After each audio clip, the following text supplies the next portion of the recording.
I live in the storage unit because it's cheap in comparison to an apartment. Living here is actually really comfortable. I get a lot of things that I need and want to get done here. I can exercise. You got me down again. I can use the bathroom. Americans are giving up on themselves, their goals, and the American dream of home ownership. And today we're going to uncover the truth about a scary trend that's erupting across America, which is people living in storage units. Because according to these people, the storage units are the new and only affordable housing available. And you guys make no mistake, Americans are flooding to the nearest U-Haul to secure their new home and shelter. And it seems like the dream of home ownership is gone forever. But the question is why? Why did this happen? And what, if anything, can be done to fix this? And even if you do own a home, things are so toxic in the market right now that your home can become the liability that causes your bankruptcy.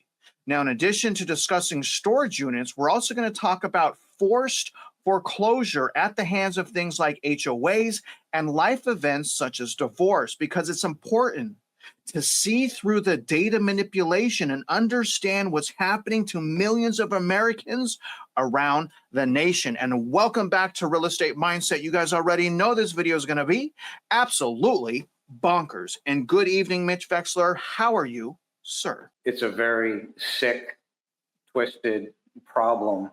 Everybody has to live somewhere. The sick and twisted is that they can't afford it, even though they have a job. And it will spiral out of control until somebody pays attention to what it is we've been jumping up and down concerning in these videos. The evidence is the evidence. The videos are the videos. Nobody to this date has been able to poke any holes in the math that we've provided. And it ends up, unfortunately, with people attempting to live in storage units, which is completely illegal for a whole bunch of reasons, but yeah, not good.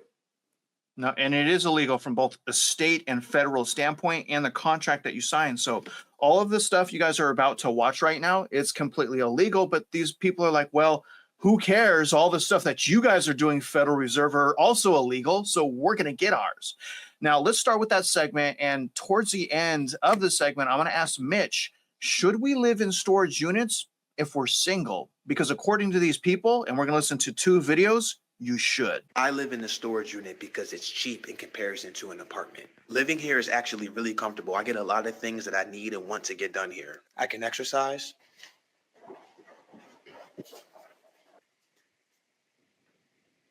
I can use the bathroom. I can play music anywhere in the unit. It's climate controlled in here, so it's nice and warm. This unit is 24 hours, so I can come here anytime I want, stay here as long as I need to. We can take naps if we need to and go to sleep. So this is our living space.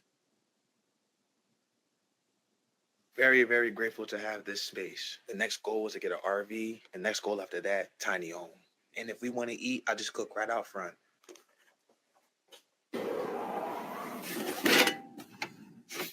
Or we'll just prepare something cold inside of the unit. Sandwiches, a lot of times we make salad. If we want to get power, we use our power bank. They also have power here so we can charge our power bank. Me and my baby will live here as long as we need to until we get the shelter that we want. Because we're living here, now we can save up more money to get what we really want. We're in it for the long haul. Thank you for the support. Thanks for watching. Hey, if you single right now, and you got a car and a job, whenever your lease up, go sleep in storage for a year. Sleep in your car for a year and stack up your cheese, stack up your bread. A lot of people ain't gonna tell you this, but if you really want to get ahead of the game, you gotta do what you know everybody else is not doing. You know what everybody not doing? Not playing the game. Everybody waking up playing the game, barely getting by, paying a whole lot of bills, constantly going into debt, trying to figure out how to save money. The only surefire way to save money is if you downgrade your life by 99%. And 99% of our life is paying rent. Imagine you not paying $1,500 in rent for the next 12 months, and you able to save up most of your money. This if you single now, because most of the time, only thing we barely be at home anyway. Most of the time, when you wake up, you go take a shower at LA Fitness. Take you a shower, go get something to eat, and go right to work. Like ain't nothing happened. You can wash your clothes. You can keep your clothes washed at a laundromat. And that ain't nothing. You can keep your clothes in your car, get your windows tinted. And what you're going to kind of find out is you're going to be so much more free. See, you can deck your storage out and sleep in that storage and be cool. You know, one of them storage that let you in and out. You know what I'm saying? It's all about sacrifice. Whatever you're willing to sacrifice is going to determine how far you're going to be willing to go. He made a good point, I guess. When you sacrifice things, you can get ahead. And if you don't have to pay $1,500 in rent for a whole year, that's $18,000. If I can go back in time and when I was single and didn't have children, would I do that? I don't know. My question to you, sir, is if you're single and you're able, is it a good idea to stay in a storage unit to be able to save money to purchase a tiny home? Good advice or not? No, it's absolutely horrible. First off, they have things that are called micro apartments, and it's not on a per square foot basis that they're cheap, because they're not, but they're small. They are affordable, not nearly as affordable as a storage unit. But here's the problem with a storage unit. There are literally no fire codes. So you saw there an open flame where he's cooking his own food. He can't get out of that building. If something sets on fire, he's dead. The hallways are too long. There aren't enough exits. It's great that there's a bathroom there, but the bottom line is, no, it's not legal. It's illegal. The idea that you have to understand that the owner of that business, that storage unit, has an insurance policy. That policy would be canceled at grease lightning speed if they ever found out that somebody was living inside of those units. So it's not good for anybody. It's not good for the person who's living there. It's not good for the business owner. It's absolutely horrific.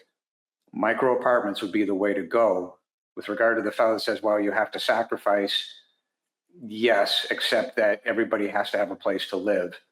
And how much pain are you willing to suffer in order to sacrifice to put money in your pocket and say, well, I'm just going to live real cheap and put the money in my pocket somewhere down the road.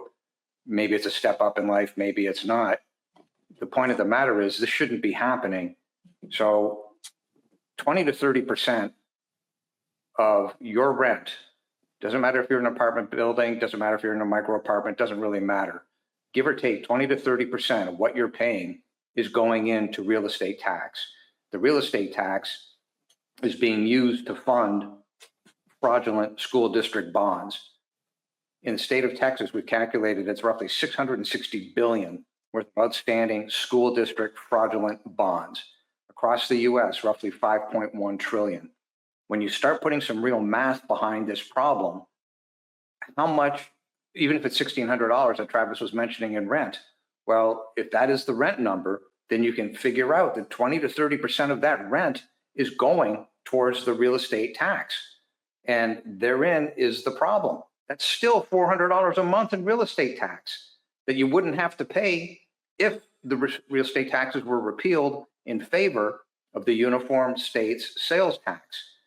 So the bottom line is people are living, if A equals B and B equals C, then A equals C. People are living in horrible conditions because of the real estate tax and the fraudulent school district bonds. That's the reality. The dots are connected. This is a horrible situation. Should not be allowed to occur. Yeah, and you certainly brought up some really important localized reasons why we're in this dire situation. But let me also show the viewers some additional reasons why when we just look at things like payment, price, and income. The affordability calculator from Zillow. And I've gone all the way back, as you guys can see here, to October of 2005. And I'm showing you guys what it looks like at a 10% down payment when we count your property taxes, insurance, and your HOA. When we compare the global financial crisis, the debt to income ratio, or the payment affordability. So we're looking at the payment affordability, and I'm showing you guys right now that things are worse. In the data, things are worse than the global financial crisis, because July of 2006, that's when unaffordability peaked with a debt to income ratio of 41.8%. And again, debt to income ratio is what we use as loan officers to gauge someone's ability to repay the loan. So it's your ability to afford the house. Peaked July 2006 at 41.8%. And then obviously it dropped down. The Dodd-Frank Wall Street Reform and Consumer Protection Act was made. Qualified mortgages were made. Back in 2022, they removed debt to income ratio out of qualified mortgages. And you guys can see here the debt to income ratio blew up, peaking in October of 2023 at 46.5%. So from any standpoint, when we look at payments and we count taxes and insurance and maintenance, things again are more unaffordable right now than 2008 and 2009. That's also applicable with the price. When we look at home price to median household income ratio, so how many years would it take of your salary to pay back your house, you can see we're also way ahead of the global financial crisis from a price standpoint. 6.81. That was the peak during the global financial crisis. Right now, you guys, we're well over 7, sitting at 7.37 years to pay back your house. And the other thing, we're in a double bubble. So we already hit a bubble June in 2022, and it started going down. But unfortunately, because of our Federal Reserve, quantitative easing, the Bank Term Funding Program, and the reverse repo market, we're now in a double bubble or even a triple bubble, depending on what you're looking at. The problem with all of those things is this: the real median household income didn't keep up with the massive increase in the cost of living. You guys can see here that adjusted for inflation, 2019, the median household income was $81,000, but you fast forward to 2023, that is lower at $80,610, and that is a household. Meaning that's more than one person. That's not the salary from one person. Think about how bad that really is. It's causing multiple people to go into a foreclosure right now. And so I want to talk about forced foreclosures. I want to look at 2 really brief videos. One is going to be of a senior citizen that's having her house that she loves auctioned right in front of her. And she's pleading to people, please don't bid on my house. This is my house.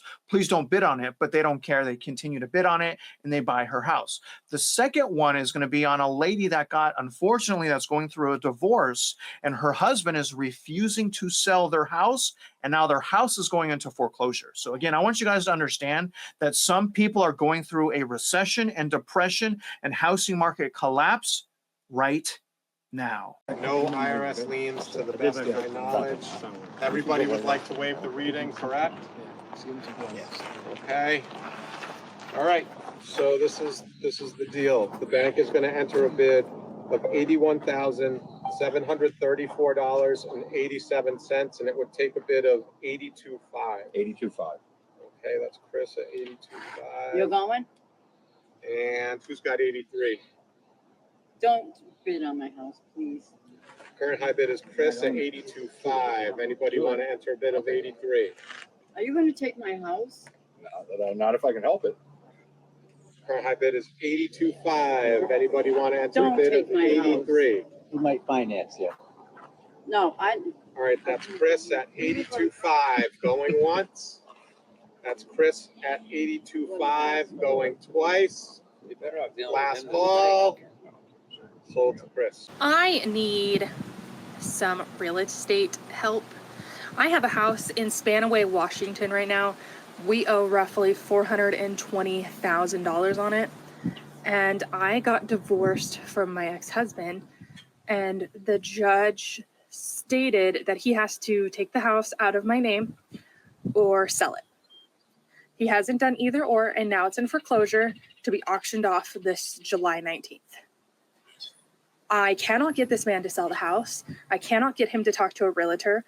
He's not taking it out of my name because he's wrecked both of our credits at this point. I don't know what to do now because I just got sent a letter that states that I need to file for bankruptcy. Otherwise, the bank's going to come after me for what's owed. what they don't sell the house for in the auction, which I'm gonna guess it's not gonna auction off for a lot, not for 420,000. It's probably gonna auction off for at most 250,000. So I'm not 100% sure what to do, and I don't want to be stuck with the bill. The bank already stated that even though the judge put an order in that stated that he needed to sell it or take it out of my name, that I'm still responsible. They're still going to come after me. I'm 30. I don't know what to do at this point. Mitch, so we clearly have short sales, auctions, and foreclosures, as well as loan modifications that are happening right now. So that is happening right now. And my question to you is, because of all the reasons we've been highlighting over almost the last year, is today's home really more of a liability than the actual dream, the American dream of home ownership? So are houses just liabilities now? The unfortunate answer is yes. And one must separate out, is it the home itself? The answer would be no. Is it the fraud behind the scenes that are causing the problems with regard to the home? The answer would be yes. Two separate things. With regard to those people who are forced into auctions, we've been able to help a handful of people across the United States avoid that problem. And maybe this is a good time to raise this issue. There are attorneys out there that will do work pro bono, but you can't expect those attorneys to do work and help you out pro bono if you don't have your documents lined up. Your documents would have to be what happened at your central appraisal district, what laws were broken, how much your income is, the circumstances behind it. You've got to literally be able to walk into an attorney and say, this is what happened to me. You've got to be able to articulate it. Bang, bang, bang. I need help. And the few people that we were able to help, we told them what had to be done up front, which is get your documents. Do you have them? You can't just say, oh, woe is me, and expect somebody to help you, because if you can't articulate it, they don't know what the target is. Trying to avoid a foreclosure means that certain things may have to be done, including a Chapter 7 bankruptcy, whatever it happens to be, in order to recapitalize. Things can be done if you've got the documents. If you don't have the documents, you're just putting yourself in harm's way. So then with regard to the public saying, well, should I get a house? Let's back up for a second. If you bought a house, for the sake of conversation, let's use round math, in Miami at $1 million, and you bought it 18 months ago, do you now realize you're down in principal value 180 grand? So the idea that, well, I got a cheap interest rate and this all works for me because this is what I was sold and quote, told to do. Nobody's responsible for you but you. But the bottom line is, if you did that 18 months ago, 12 months ago even, you're now down 180,000 in principal. How exactly is your cheap interest rate going to make up for that difference in principal reduction? Now, if you look at it and say, well, I'm going to own it for the next 20 years, okay, that's fine. You're taking your chances, no problem. But if you're there for 5 years, you've got one big problem, because you're not going to get out of it intact. The probabilities just simply aren't there. You're already down 180. You're still at the high end of the market. What's going to happen in another 12 months from now? Or God forbid, the bond situation blows to shreds. If that happens, what's the real value of your house? And my point is, it all comes back to the median household income. If you don't understand that, that is what the value of your house is. It's only based on what somebody can afford. Yeah, well said. And what I'm going to do now is let's talk about what the government has done, Mitch, to keep the bubble growing and to essentially kick the can down the road. So I'm going to show you that. And then I'm going to show you one more video on how an HOA is causing someone, and it's not even for that much money, is causing someone to go into foreclosure. So first of all, let me show the viewers what the government has done to keep this whole mess going. The first thing I want to show you guys is the Wilshire 5000 to GDP ratio. This is also kind of coined the Buffett indicator, which is the market cap to GDP. And I want to show you guys going back all the way to the 1970s. So 1971, look at how overvalued the stock market really is, meaning it has room. In fact, it has a lot of room to go down, but this thing is sky high. It's at 193.87%. So absolutely ridiculous. During the dot-com bubble, this was only at about 138%, which is still high, and the market crashed. And again, you guys, it's higher right now. That's not the only thing that's skyrocketing right now. Also, the national debt over the last 100 years, I mean, look at how much this has been going up. The debt right now, the federal government's debt right now, absolutely shocking. That's also evident when we look at the debt to GDP. The debt to GDP ratio right now, and this is behind, it's showing 123%. You guys, it's 130%.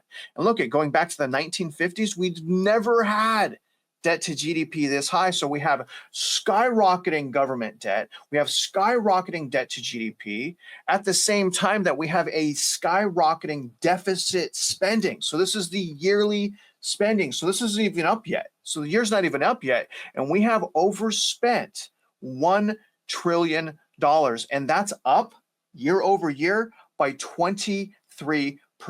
And something else that's absolutely shocking, when we take the U.S. national debt, which is right here, this is the debt clock, at 36.9 trillion, and we add that to the unfunded liabilities, which is 104 trillion right here. So when we add those two together and then divide by this right here that I'm circling, the income, U.S. income taxpayers, each of us that pays taxes, okay, is in $2.4 million of federal debt. So the fact that my wife and I both pay taxes, that means that my wife and I are in $4.8 million of federal debt. And you guys, that's not an assumption. That's not an emotion. That's straight math using the government's own data. So you can't deny it. They have drowned us, my household, in nearly $5 million in debt, and that's not even counting the illegal, fraudulent ISD bond debt.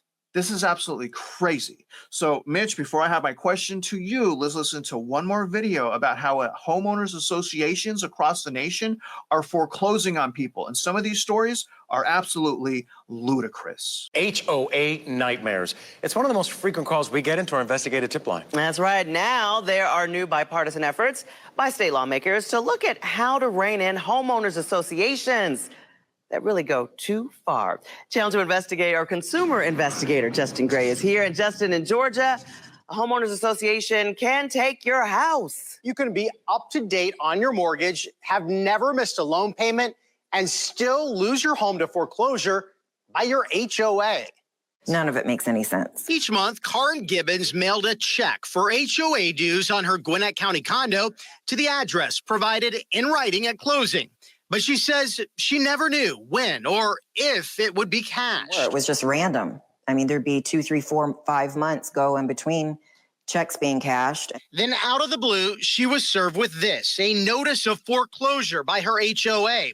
With late fees and thousands of dollars in attorney fees, she owed more than $30,000. Did you even know you could be foreclosed on by an HOA? No, never heard of it. It's totally insane. It's totally insane. Trisha quickly learned it can happen the hard way when her Cherokee County home of 18 years was sold at foreclosure auction on the courthouse steps for about the amount of spare change currently sitting on her coffee table. It went for $3.25. Quigley admits she did not pay 2 of her biannual homeowner dues payments, $800 total. She ended up paying more than $10,000 trying to get right with the HOA, but the late fees and the attorney fees kept growing. You know, I kept thinking, I paid all this money. How come it's not stopping? A big reason, attorney costs. Every email, every inquiry, every attempt to contest or fix or even pay the overdue bill adds to the bill. That's a complaint. By the time Juliette Graham finally sold her downtown Atlanta condo, her HOA bill had reached $250,000. And you broke us. We're broke. We checked foreclosure records and found that just 2 Metro Atlanta law firms that specialize in representing HOAs have filed 279 notices seeking damage and foreclosure notices in just the past 3 years. I can't imagine the mafia having been any worse than what my experience was with this. Mitch, can you try to explain to the viewers why the overwhelming cost of living and the overwhelming cost of home ownership is such a problem for our country? In reality, because somebody's getting paid to break the law. There's your answer. And that's on one hand. On the other hand, that lady said, I kept thinking. That's the wrong thing. That's the definition of apathy. Well, if I ignore it, it'll go away. And as you've seen in all these videos, it isn't going away. It's getting worse. 37% of the household population across the United States is in harm's way of bankruptcy. The real number behind that is 42 million houses. It isn't going away. The apathy is what's hurting these people. If their documents aren't lined up where they can walk in to an attorney or a pro bono attorney and simply say, here is what happened to me. Here are the laws that are being broken. I need help, literally in that sequence. And by doing it, you put yourself in a position to flip the deck. What happens is you can now file suit against every single person, joint and severally liable, including the attorneys who participated in these crimes against you. So if you've got an HOA that's violating the law, you can sue the HOA board members individually, joint and severally liable. You can file suit against their attorneys because their attorneys are supposed to be deemed under law a party of knowledge. So if they create a fraudulent debt, they can have all sorts of problems, just like we're lining in the criminal complaints that we've already sent to the DOJ, the FBI, and the SEC. There's a lot of things that can be done here. You can file criminal complaints against them. You can file civil lawsuits against them. But you can't do any of this if your documents don't exist, or you're just saying, well, somebody else will put it together for me. If that's your attitude, you're going to lose. The strength is in the knowledge. The strength is in the math, and the strength is in the law. Those people who choose to ignore the law to put money in their pockets, they are criminals. You have got to be able to flip the switch on them and make them the criminal, not the other way around. 100%, Mitch. I really appreciate your time. I really appreciate your intellect.